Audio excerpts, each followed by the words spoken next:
a mic check, please. Hey everybody, welcome back to the Ducks Unlimited Podcast. I'm your host, Chris Jennings. I'm your host, Dr. Mike Brasher. My name is John Gordon. I'll be your host. And I'm your host, Katie Burke.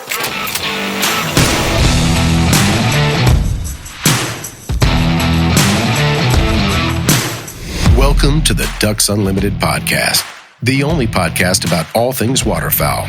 From hunting insights to science-based discussions about ducks, geese, and issues affecting waterfowl and wetlands conservation in North America. We bring the resource to you, the DU Podcast.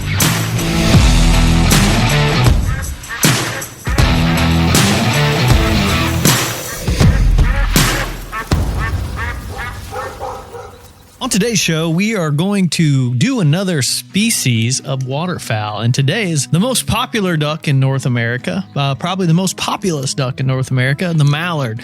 Joining me today is Dr. Mike Brasher, my co-host. Mike, how are you? I'm doing well. Chris, how are you doing today? Awesome. I am ready to talk about the mallard. So, just everyone is so familiar with the mallard. So, when we first started talking about doing these shows, it's one of those deals where I'm like, man, I just don't know if we can, talk about just the mallard for 45 minutes or so, but yeah, I don't know if there's anything to say about it. Yeah, right. But then you walk in with a stack full of notes, and so this is going to be great. So Mike, go ahead and give us a quick introduction to the mallard, just kind of a real brief intro about the species, and then we'll get into the weeds. It is, as you say, the most populous duck in North America, actually the most populous duck in the world. It is a northern hemisphere species, at least originally, and one thing that I'll just say here, we're not going to get into all the taxonomic relatedness, phylogenetic relatedness of this species. We actually had Dr. Phil Lavretsky on an earlier episode talking extensively about this, and this is kind of his area of expertise. So kind of go back to some of those episodes if you want to learn about the phylogeny of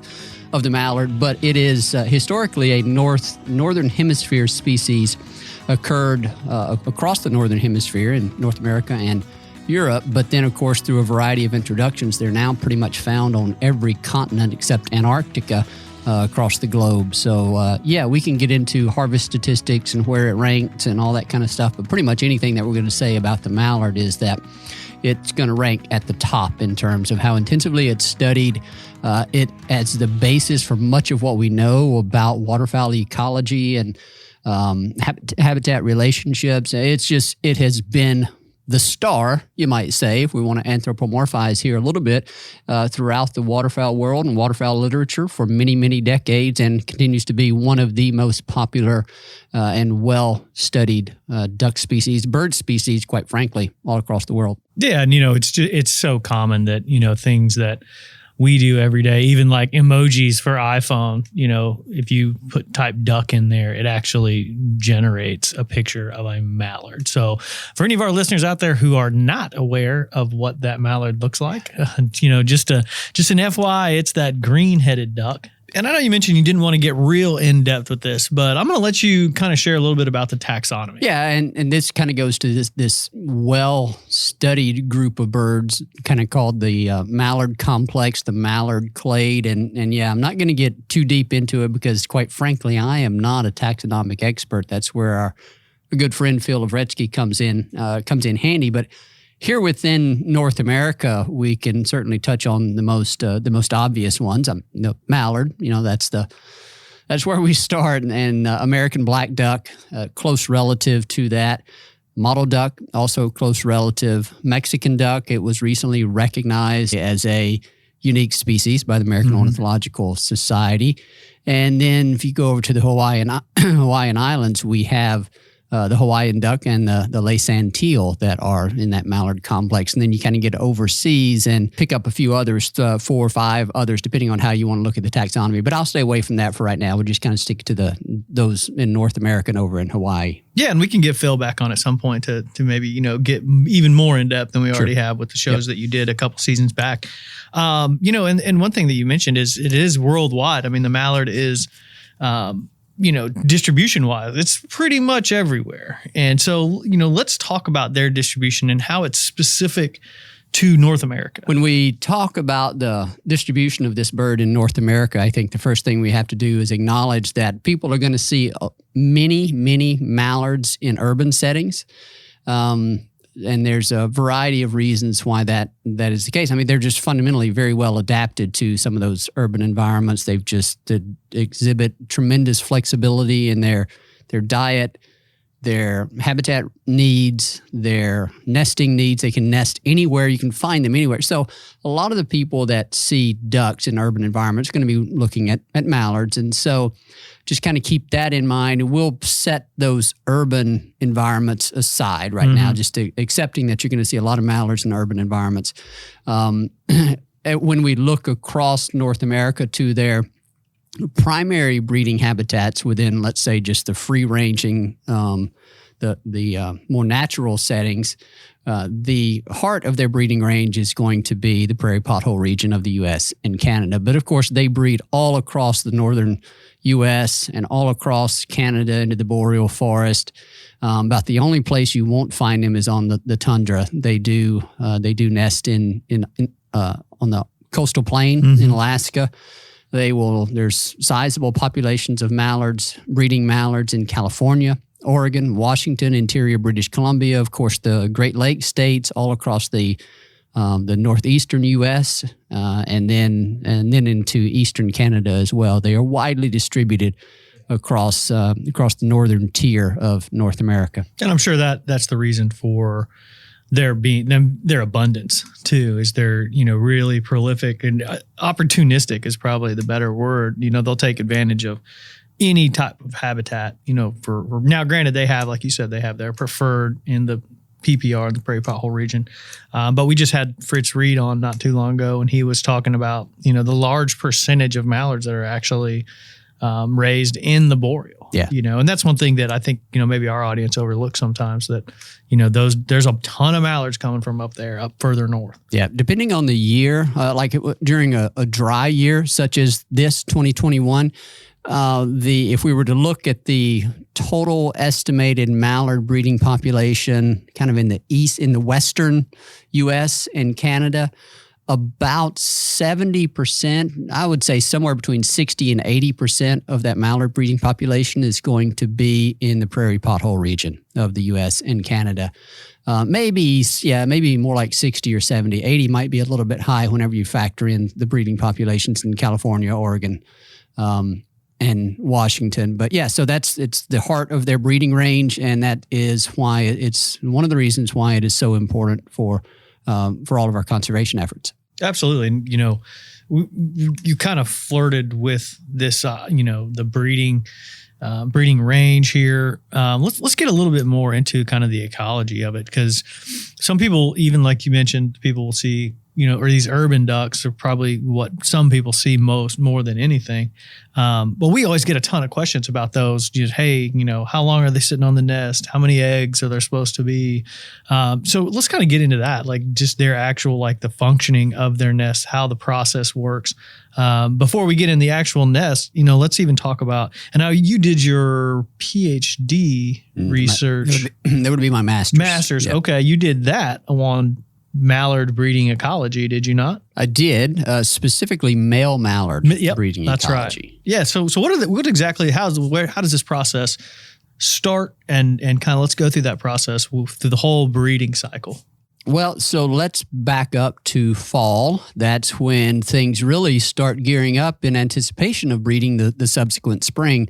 Mallards, in contrast to other species that we've talked about, like blue-winged teal, mallards are a species that will pair fairly early. They are seasonally monogamous, as we refer to them, which means they form new pair bonds each year. But once they have formed those pair bonds, the male and female will remain intact or will remain together until the female is far along in incubation, or otherwise one of the pair members dies for whatever reason. So seasonally monogamous, those pair bonds begin to develop in the fall. Somewhere by November, let's say by December, we're probably looking at about 80 to 80% of the mallard females being paired. Mallards, like most species of ducks in North America, exhibit a male-biased sex ratio, more males than females in the population, which means that there are going to be some males that will not find a mate. But they form their pair bonds in the winter.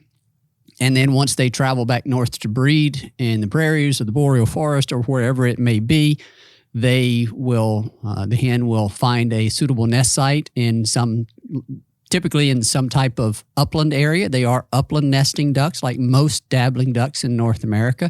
However, mallards, being very flexible in their nest site selection, they will nest over water. They can kind of construct a little platform actually over water out of grasses or emergent vegetation and build a nest in those situations. They also nest frequently in human-provided, human-constructed structures. Nest tunnels would be the most common type of nesting structure that people would find a mallard, hen mallard nesting in. And they just nest in pretty much every place that you could imagine. Whenever you look at some of the nesting studies across the years and they identify preferred nest site or primary nest site selection or however they characterize it, a lot of times they will find mallards most often in odd areas. They kind of describe them as odd areas, shrubby areas, along fence line. Flower pots. There's been some of that too. We found some in the crooks or crevices of trees. They will nest pretty much anywhere they find a site that they deem suitable. That is, quite frankly, to their advantage, and that's in stark contrast to other species like pintails, which are almost nest site specialists. And of course, there's a story with pintails about how that is sort of one of the things that's causing their population, troubles. But yeah, mallards are readily adaptable in terms of their nest site selection, and so the hen establishes a nest, creates a nest bowl, and on average, she will lay about 9 eggs. That contrast with another species we've talked about, again, blue-winged teal, sort of the other end of one of these spectrums. So mallards are about, are a larger duck, about 2.5 to 3 pounds, and yeah, they will. Average clutch size for first nest is about 9 eggs. Now, the other thing about the nesting ecology of mallards is they are the most prolific renester, which means the renesting is basically the process by which after one nest is destroyed, the hen will initiate a entirely new nest. There's sometimes anywhere from, the time between nest varies, and it depends on a number of things. The stage at which the nest is destroyed, whether it's early in laying, if a nest is destroyed when the female is just in the laying process, a lot of times she will just pick up the very next day and start a new nest, or sometimes she'll wait a day or two. But once they get farther into incubation, and if the nest is destroyed, it may take a week or 10 days before they gear back up for nesting. But anyway, mallards are one of the most prolific renesting species. They can renest up to 5 times during years when there's abundant wetlands, when conditions are good. Now, in drought years such as 2021, it provides us an opportunity to talk about this and how it affects their ecology. They're not going to renest as often simply because they're going to assess the habitat conditions, and in a drought landscape, they're going to be able to sense and detect a shortage of wetlands, and whatever kind of calculus goes on in the mind of a duck to make those decisions, it happens, and they will curtail their renesting quite a bit during the years when there are fewer wetlands. So yeah, that kind of gets us to the average clutch size of 9. With each of those renests, the average clutch size decreases, and that rule, that's a general rule anyway. The later in the breeding season that a nest is initiated, the smaller the clutch size will be. Average length of incubation for a mallard is somewhere around 26, 28 days. What time of year are they typically getting up there to start this process? Yeah, good question. What I can tell you is whenever I was working on my master's research, we would arrive I would leave from Mississippi, and we would arrive in Manitoba or Saskatchewan in late March.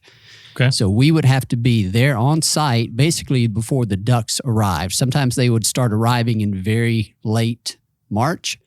But most often, mallards are going to be some of the first to arrive. Mallards and pintails will be among the first to venture back north. They want to get an early start on breeding, and they will, typically get there in noticeable numbers in the first week or so of April, and then they will start nesting in mid-April if conditions are right. Yeah, and that, I kind of wanted to just go back real quick before we move on into clutch size, because I'm sure we're going to get pretty detailed on this. But you talked about, the initial stages of that breeding process, of that full breeding cycle. That's something that hunters, your average hunter out there, is witnessing throughout the season. It's something that we point out a lot when we talk about kind of tips and tactics deals, because you see these, large flocks of mallards early, middle of the season. And then later in the season, as you get into late December, especially down here, in the Mid-South area and the South, you start seeing pairs. You're not seeing a flock of 20 or a flock of 8. You're seeing a drake and a hen.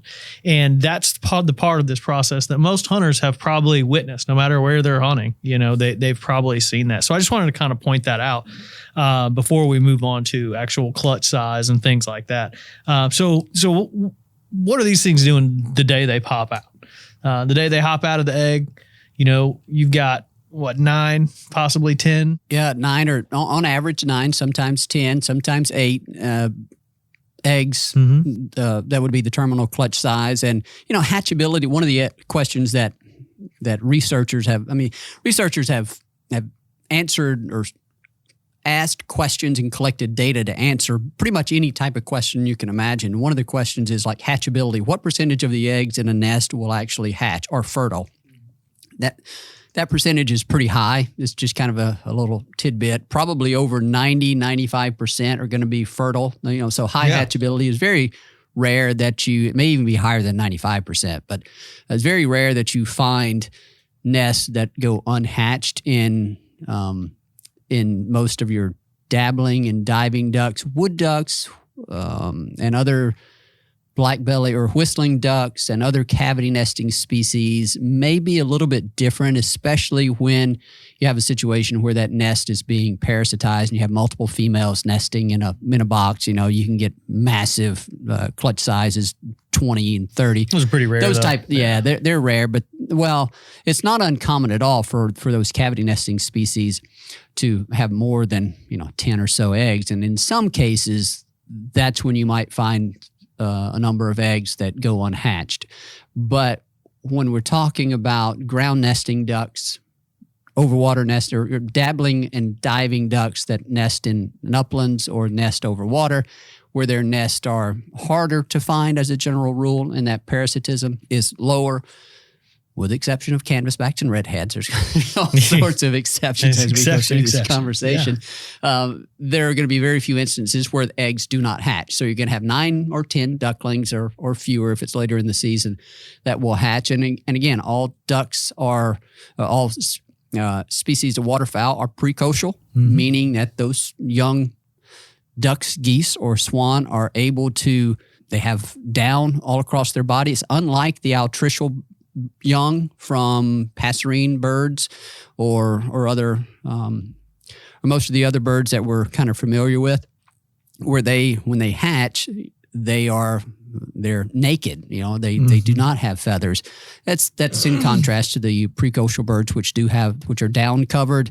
They are fully mobile. Their eyes are open, and they are able to forage and move independently without the aid of the parent. So upon hatching, those little fuzzballs make their way to a wetland, and they are kind of guided or taken there by the hen, and they're on their way, trying to catch bugs. Yeah, and that's the difficult part of this whole process is those little ducklings are very, very vulnerable to just about everything out there. But one thing that I had heard someone talk about not too long ago was how vulnerable, and it might have been you, but I don't want to give you credit right now. How vulnerable those ducks, the day that they come out of the egg, they're very vulnerable to moisture and weather. Like if it gets really, really cold in the spring, that can kill the whole clutch. I mean, it can. Yes, once they hatch, the brood. Absolutely, so we go from a clutch of brood. eggs to a brood of ducklings or goslings. And yes, during those first few days, and I forget exactly how many days. I want to say they have the ability to thermoregulate to some small degree pretty quick, maybe within a day or two, but then it's not until they're maybe a week or so old. That may be a little bit generous. They may get there around 4 or 5 days where they develop a greater sense of thermoregulation and they're able to kind of they are a bit more resilient to those kind of adverse weather conditions. But during those first few days, absolutely, the hen has to brood them, basically meaning that at night or in otherwise inclement weather conditions, whether it be a snowstorm or rain, they will huddle under her. They'll find a place, a log or a dry area up in the vegetation and try to stay out of the eyesight and detection of predators, and she will protect them from those elements by getting them to kind of stuff up underneath her feathers and under her wings, and pretty neat little deal. So yeah, she does brood them for those first few days. But then once they get to about a week or so of age, they can do a bit better job independently of thermoregulating. But absolutely, exposure is a common source of mortality for ducklings. And as we just kind of go through this process, we're actually going to follow right along with our little plan here. But it's just we're actually just following along with the life cycle of a mallard, which is cool. How many days does it take or months, I guess, does it take for them to be able to fly? So for mallards, from the time they hatch, it's going to require somewhere between 40 to 60 days for them to be fully feathered and able to fly. Actually, sometimes they can fly a little bit sooner than that, but yeah, about 50 days I'd say is probably a good average time to fledging after they hatch. And how long do they stay with the hen, with the mother, I guess? As they get older and grow, and right before they're kind of preparing for migration, by this time in the life cycle, their job is to prepare for migration and survive, obviously. But so, how long do they stay with their mother? They will. It's not uncommon. I'm thinking back to whenever I was on up there in Canada doing some of my research. It's not uncommon to find ducklings that you would think are able to fly that still have the hen around. So she'll, I suspect there's some variation around that. This is a pretty specific question that I'll confess I don't know exactly, what controls the length of time that a hen is going to stay with those ducklings. But once it wouldn't be uncommon to find a hen with ducklings that are right near flight capability. But it also wouldn't be uncommon for a hen to kind of bugger off, 2 weeks prior to that. Yeah. So the point is she's going to stay with them for quite a while. What are these ducklings eating when they finally do get to a wetland? What are they keying in on to grow? No, it's going to be invertebrates of all different kind, whether they be aquatic invertebrates or little flies and midges that are emerging from the wetland and perching on the vegetation. Pretty much all of us have seen photos or videos of a little duckling jumping up out of the water trying to grasp a fly that's traveling overhead or that's perched on a piece of vegetation. But yeah, it's pretty much all invertebrates of various types there, where they're trying to get those protein resources to help them grow their muscle, their feathers, and then all the other tissue that they need to grow and grow quickly. Yeah, and that's when like I mentioned, kind of the pressure's on. Yeah. So we'll kind of transition into that. They're trying to put on weight, preparing for the migration. This is not necessarily focused specifically on the ducklings in general, but just the mallard. What are they doing as they're preparing? This would be like, I would say maybe late summer, early fall. They're kind of preparing for that migration. What's their focus at that time? Yeah, so I'll come at this from several different angles. We'll talk about the different different sexes. First, let's talk about the male mallards a little bit because we haven't spoken much about them. Once we get there to the breeding grounds, like most. So I said earlier that they're seasonally monogamous. The female in ducks in North America, we have what's known as female biased parental care. Pretty much the female is the only sex that cares for ducklings in ducks here. And so basically what that means is that the male's responsibility for any kind of care of the ducklings, I mean, it's non-existent, but their parental care responsibilities begins to wane as the female progresses into incubation. And so what my study actually did was I had radio-marked males as well as the radio-marked female pair. And so I knew if the hen was nesting, and then I was tracking the male and actually collecting visual observations of that male. And so one of the questions that we were trying to answer is this very one of at what point do the males depart the breeding ground, either leave the female and go seek other breeding opportunities, or completely leave the breeding site, the breeding region, and go ahead and start molting. Yeah. I just want to point out that, most of the world just looks at ducks, but Dr. Mike Brasher collects visual observations. Well, that's right. That's all we did. Collect visual observations. I was just looking. I'd look at them. No, we observe, and yes, that's right. That's perfect. No, that was cool. But in your studies there, were you learning that maybe that male hung out a little longer than you originally thought? We did. Our study was. That was probably one of the takeaways that a lot of times now I read species accounts of the mallard, and they will, a lot of times you'll find where they describe the male departing or that pair bond loosening once the female gets to incubation, 1 or 2 days of incubation. What I actually found is that male, in most cases, the male mate stuck around in proximity to where that hen was nesting well into incubation, 2 to sometimes 2.5, 3 weeks into incubation, which is a bit unusual, or at least unexpected relative to what we had been previously found. And so I don't exactly know if there was something driving that. Maybe it was an exceptionally wet year. They had good wetland conditions, and the male was kind of gauging whether he thought there was going to be additional renest opportunities. So again, what goes on, the calculus that goes on in the mind of these ducks is a bit uncertain. But we did find the males hanging around and being available for those renest opportunities in pretty much every case. In any of at least for the males, the pairs for which we had that male mate radio marked, I think there may be only 1 or 2 instances where we observed the female pairing or mating with a male other than her original mate for a subsequent renest opportunity, if that makes sense. In every case of those renest opportunities, it was the original male mate that she was with, is basically what we found, which was pretty cool to see that. So nevertheless, though, once they get about 2 to 3 weeks of incubation, that male starts ranging a bit more widely across, in our case, the study area. And by widely, I'm talking 5 to 10 miles. Sometimes we'd have to go to search for them. But then once she gets even farther into incubation, and certainly once she hatches her clutch of eggs, the male is buggering off doing other things, and pretty soon a lot of those males depart the breeding area and will end up traveling to some more permanent molting lakes where they will drop their flight feathers and go through the molt.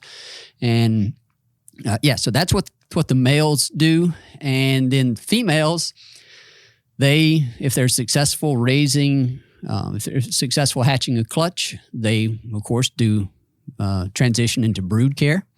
And they was not uncommon for females, we think, to actually molt their wing feathers on the breeding grounds where they have been raising that brood. Now, if they nest early enough, or if their nest is destroyed or repeated nest are destroyed, then they will eventually kind of give up and go on to some of these molting lakes. But it's not uncommon at all, we don't think, for some of those females to be dropping their flight feathers and molting there in proximity to the area where they actually nested. So that's all going to be happening in late summer. And then mallards and some of the other duck species that don't migrate as early as blue-winged teal, they will transition to this sort of staging period, as we refer to it, where they are kind of hanging out, getting fat, replacing their flight feathers, and preparing for that southward migration whenever they feel the urge to do so. And is mallard one of those species where the young of the year quickly become, that within that same year, is a hen mallard going to be expected to raise a brood and nest that same year? Or is it one of those species where it's like 2 years old, it'll do it? Yeah, all dabbling ducks will nest and are capable of breeding in their first year. Okay. First year of life. Yeah. And that basically means the following spring. Yeah. It's like we're not talking about them attaining flight and then being able to breed within 3 months. Of them having I just hatched. was So, not the sure. following spring, right? They do breed at 1 year of age. Mallards, blue wings, shovelers, pintails, black ducks, all those species are that way. And in most of the diving ducks, most of the diving ducks are going to be the same way. And then, let's talk about migration. We got all the way up to staging. And I think that's kind of the quintessential mallard image in people's heads would be, these large flocks of migrating mallards or mallards in the snow, something like that, because they're actually a really hardy bird. Well, apparently mallards don't migrate anymore, according to social media. Here we go. Yeah, no, I mean, I think that's not that specifically, but I think one thing that makes the mallard so exceptional is the fact that it can handle some pretty cold temperatures. It can handle, a little bit of snow and a little bit of ice, and before they're hardy enough that they really try and stick it out. And so in that process, how much are they having to pack on in that staging area to make sure that they can make the flight? Because some of these birds are wintering, as far south as Louisiana, Arkansas, these are, Texas, California, Southern California. I mean, that's out west. But, what are they doing to pack on this much weight? What kind of foods are they eating? How are they approaching that next stage in their life? You're starting to touch on a couple of really intriguing questions and that relate to things that we observe with regard to mallard migration. It's almost as though there are some mallards, as you described. There will be mallards that will be in Louisiana that will have already migrated to Louisiana by late October, maybe even earlier in some years, early November.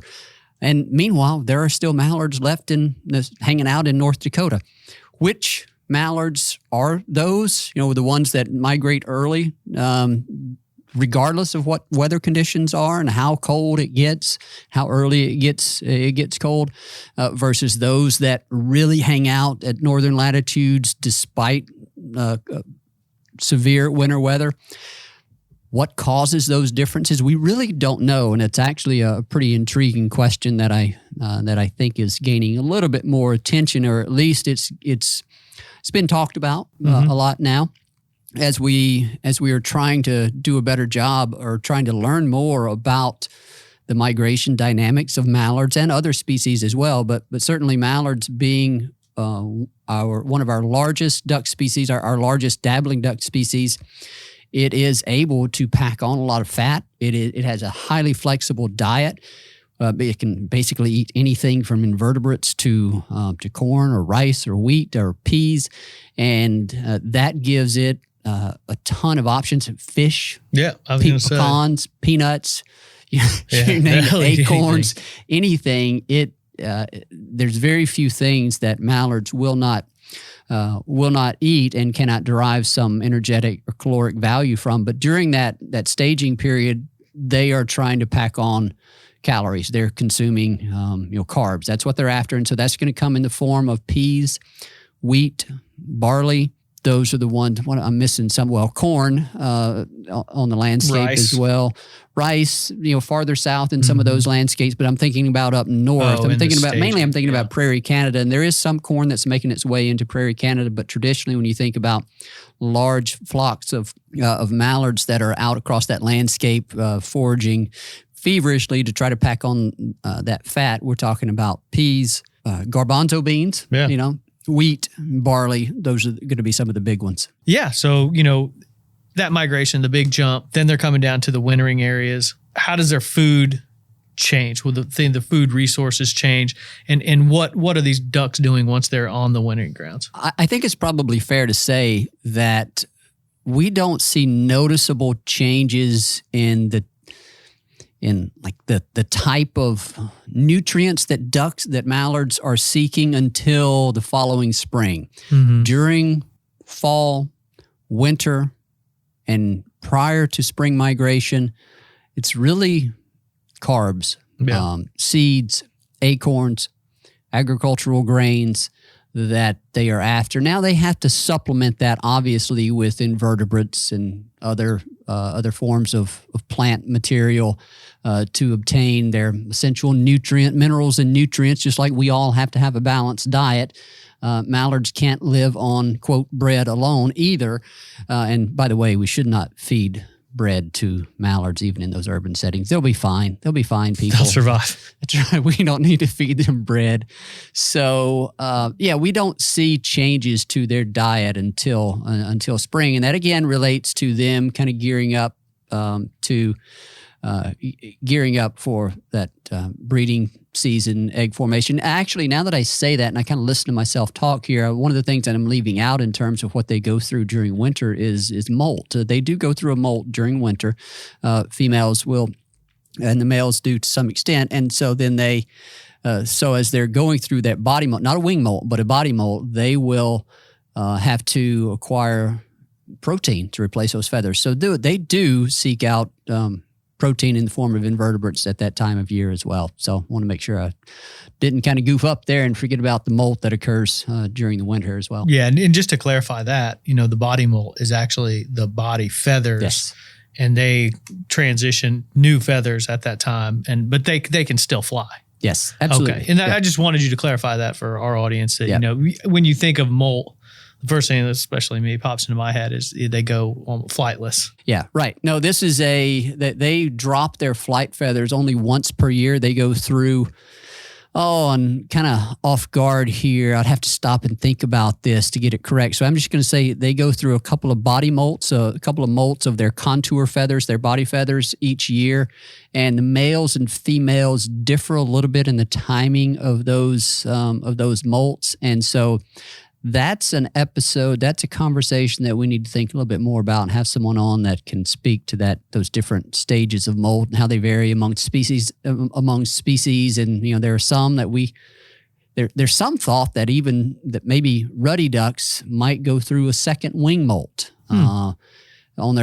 on their wintering grounds. So anyway, there's some interesting things to talk about with regard to getting into the details of molt when it happens, the different types of molt and so forth. But that's why whenever you go out into a wetland during the winter and you see all these feathers on the water, well, they're going through that body molt during the winter. The females will be. And then, at that time, as we get into fall and winter, that's when waterfowl hunters are out there chasing these birds and being the most abundant duck, really, these things are making up a majority of a lot of people's bags.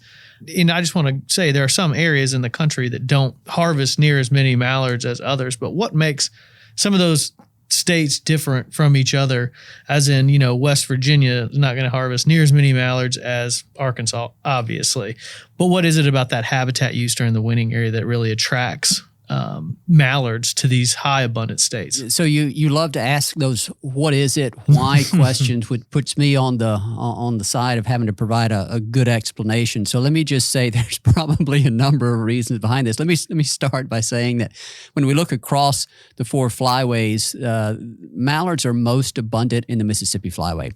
And if you roll back the hands of time, that's going to be related to, and quite frankly, a lot of the patterns that we see now are going to be a reflection of the sort of longer-term historical patterns of migration and habitats and how they've occurred across the landscape. So when we kind of back up 100 years or so and look at where the wintering habitats occurred that we would have expected mallards to use, the lower Mississippi Valley, the lower portion of the Mississippi River Valley is that was it. Those flooded bottomland hardwoods when the White River, the Cache River, the Mississippi River got out of its banks, flooded those bottomland hardwood forests and made accessible all those acorns and other grasses and whatever, all sorts of other food resources that mallards would just gobble up. That became the heart of, and has remained so, quite frankly, the heart of the winter distribution of mallards. Now, you can look to the Gulf Coast of Louisiana, Texas, Texas Panhandle, the Playa Lakes region, lots of wetlands there. Pretty much anywhere you find wetlands, you're going to find mallards, and you're going to find mallard abundance is going to be at a regional scale, kind of correlated with at least the historical abundance of those wetlands. Out in California, a good chunk of the mallards that they harvest in Central Valley, California, are going to be locally produced. You've got mallards that that are locally produced in the Great Lakes that make up a good portion of their mallard harvest. Same is going to be the case in the Atlantic Flyway, the northeastern U.S., where you get some mallard production. Those birds disproportionately contribute, like on a percentage basis. If you look at the birds produced in the northeastern U.S., the majority of those are going to be kind of harvested in some of those local states. Now, they do continue to migrate on farther southward, but they're disproportionately important to those areas where they are produced. So the distribution of mallards is going to be a reflection generally of the distribution of the habitats and the food resources that they are after. And that really leads us to the Mississippi Alluvial Valley as the stronghold. And you have some harvest numbers too. I do. We can look at harvest, and it's going to reflect that same distribution and abundance. And so, not surprisingly, about half of the mallard harvest on average occurs in the Mississippi Flyway. And it's been that way for many years and continues to be that way. When we look across the entire U.S., I don't think these numbers here account for a harvest that occurs in Canada. Look across the entire U.S., on average, over the past 20 or so years, we've had an average harvest of about 4.5 million mallards. I think we've had a few years recently here where the number's been lower than that. But on average, we're looking at 4 to 4.5 million mallards harvested. And half of those are going to come from the Mississippi Flyway. About 20% of that is going to come from the Central Flyway. Another 20% is going to come from the Pacific Flyway, including Alaska, and then you get about 10% or so from the Atlantic Flyway. And if you look at the importance of mallard in the overall harvest of ducks, on average, they're going to account for about a third of total duck harvest. That's a lot. So it is. One species accounts for about a third of the total duck harvest. Now, part of that is because it's a robust population size. If you look continentally, you're probably looking at a breeding population size somewhere around 10, 11, 12 million on average. And that may be even higher in some years. And so it's an incredibly abundant duck. We have respectably high bag limits, at least during liberal seasons here over the past 20 or so years for that species. And it's just a great duck to hunt. The way it decoys, the way it responds to calls, the way it responds to decoys, at least if, they don't always respond to my calling or to my decoys, so I need to work on that. Yeah. So not all mallards are the same, or maybe it's not all hunters are the same. I'm not sure which is the case. I think there's something special to be said about, it's ironic that it is the most abundant species, and it is also, the most harvested species, yet it still holds such a high stature. That's right. It doesn't, to hunters. So the appreciation isn't worn out, isn't eroded by its abundance or by its popularity, or not popularity, but it's commonness. Yeah. And there's something special about that green head on blue sky days. You get that white underbelly, the sun shining. It's something special about the mallard. Before we get out of here, let's do a quick rundown on just conservation concerns. Obviously, with the abundance and with the prolific lifestyle that these things live, kind of pinpoint some real conservation focus that Ducks Unlimited Science is taking a look at right now. What I need to do here first is talk about 3 different breeding stocks of mallards, because that's how we think about some of our conservation concerns. In North America, mallards can be subdivided into 3 breeding stocks. One is a western stock of mallards that will include mallards in Alaska, interior British Columbia, Washington, Oregon, and California. There's the mid-continent breeding stock of mallards That will include mallards in the prairie provinces of Canada, the northern, the prairies of the U.S., the western boreal forest, the Great Lakes states, and then then there's the eastern stock of mallards, eastern population of mallards, which is going to include everything pretty much east of the Great Lakes. Major production areas will include the northeastern states down to about Virginia. You're going to find a few birds south of there, but Virginia is about as far south as you can find appreciable numbers, at least in those wild settings. And then eastern Canada as well. So those three stocks of mallards are how we in the waterfowl management community manage mallard populations. Western mallards have been doing pretty good. I don't have population numbers broken down by those different stocks. What I can do, I think I can remember these ballpark-wise in terms of like the average mallard breeding population size across those three stocks. For the mallards in the Atlantic flyway, eastern mallards, I think we're somewhere around 1 to 1.5 million on average. If we look into the mid-continent population, that's of course the largest population of mallards there, anywhere from 9 to 6 or 7 million, depending on habitat conditions or whatever. But typically you're looking at around 9 million, at least here in recent years. So for that western mallard stock, I think we're looking at somewhere around 1 million mallards, somewhere in that neighborhood. Most of them are in that mid-continent. I may be a little bit off on some of those numbers, but relatively speaking, it's going to be in the ballpark. The mid-continent mallard population is the big one.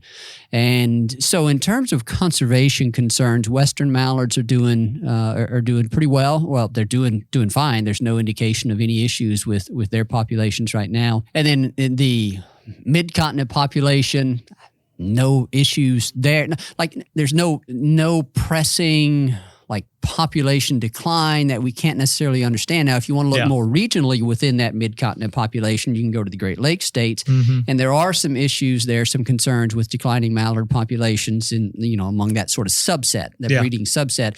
And we're actually involved in some research now. Michigan State University is a partner in this research using some satellite transmitters to try to get a handle on what's going on with Great Lakes mallards as a subset of that mid-continent population. And then you get into the eastern mallard, and that's its entire kind of issue of its own. We've seen also population declines over the past 10 or so years for eastern mallards, and we began to touch on that a little bit with Phil Lavretsky a couple of years ago when he was looking at the genetics of what's actually happening there with the eastern mallards. So declining population size among eastern mallards, as well as some really intriguing genetic stuff of game farm mallards, maybe becoming more prevalent in that eastern mallard population. And there's also some questions about differences in productivity between mallards nesting in the U.S. versus mallards nesting in Canada. It's like we're seeing these population declines. What's driving it?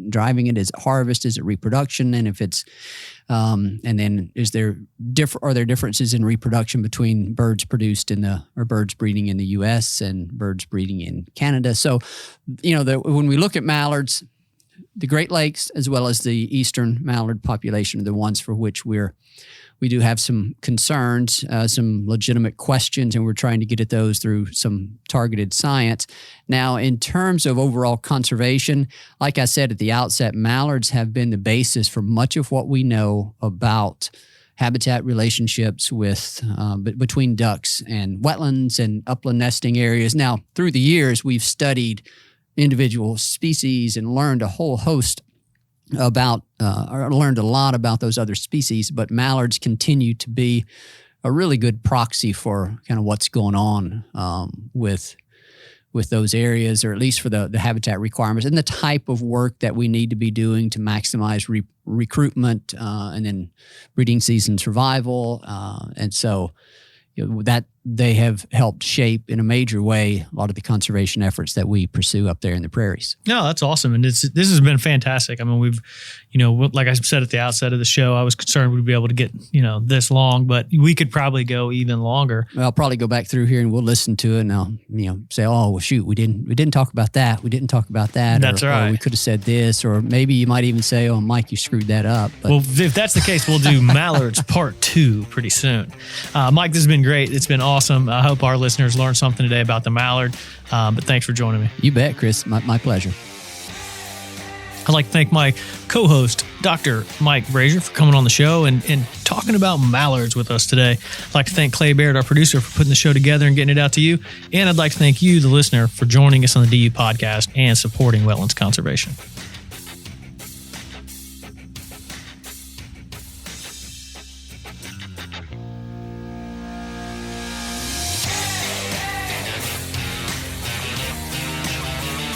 Thank you for listening to this episode of the DU Podcast. Be sure to rate, review, and subscribe to the show and visit www.ducks.org/DU Podcast for resources based on today's topics, as well as access to more episodes. Opinions expressed by guests do not necessarily reflect those of Ducks Unlimited. Until next time, stay tuned to the Ducks.